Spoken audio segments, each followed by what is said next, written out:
ప్రజల ప్రాణాలే ముఖ్యం. అవసరమైతే ఎక్సైజ్ శాఖకు ఆయుధాలను ఇస్తామన్నారు మంత్రి జూపల్లి కృష్ణారావు. ఎక్సైజ్ శాఖ భవన్లో ఎస్టీఎఫ్, డిటిఎఫ్ టీంలతో రివ్యూ చేశారు. గంజాయి, డ్రగ్స్, నాటుసారా, ఎన్డీపీఎల్ నేరాలపై ఉక్కుపాదం మోపాలని ఆదేశించారు ఆయన. ప్రజల ప్రాణాల రక్షణ బాధ్యతగా ప్రభుత్వంపై ఉంటుందని తెలిపారు. ఎస్టీఎఫ్ టీంలకు అవసరమైతే ఆయుధాలను ఇవ్వడానికి ప్రభుత్వం సుముఖంగా ఉందని మంత్రి జూపల్లి పేర్కొన్నారు.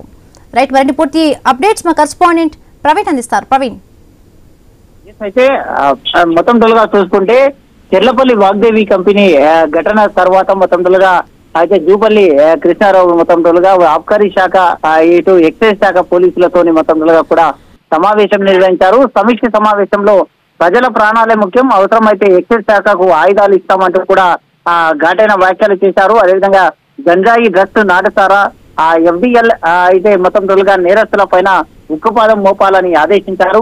ప్రొవిజన్ అండ్ ఎక్సైజ్ శాఖ మంత్రి జూపల్లి కృష్ణారావు అదేవిధంగా గంజాయి, డ్రగ్స్, నాటుసారా, నాన్ డ్యూటీ పేడెడ్ లిక్కర్ వినియోగం పైన ఎక్సైజ్ ఎన్ఫోర్స్మెంట్ టీంలు కూడా ఉక్కుపాదం మోపాలని సూచించారు. అదేవిధంగా ప్రజల ప్రాణాల రక్షణ బాధ్యతగా ప్రభుత్వంపై ఉంటుందని అయితే ఎక్సైజ్ శాఖకు మంత్రి జూపల్లి కృష్ణారావు సూచించారు.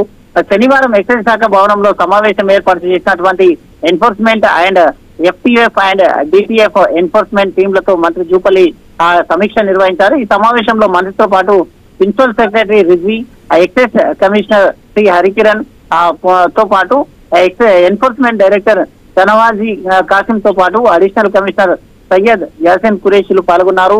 అయితే ఎఫ్డిటిఎఫ్ టీంలు కూడా పనిచేసే వారికి అవసరమైతే ఆయుధాలను కూడా ఇవ్వడానికి ప్రభుత్వం సుముఖంగా ఉందని జూపల్లి కృష్ణారావు అన్నారు. ఈ మేరకు మంచిగా పనిచేసే వారికి ఆయుధాలు ఇవ్వడానికి ప్రభుత్వం సిద్ధంగా ఉందంటూ కూడా తెలపడం జరిగింది.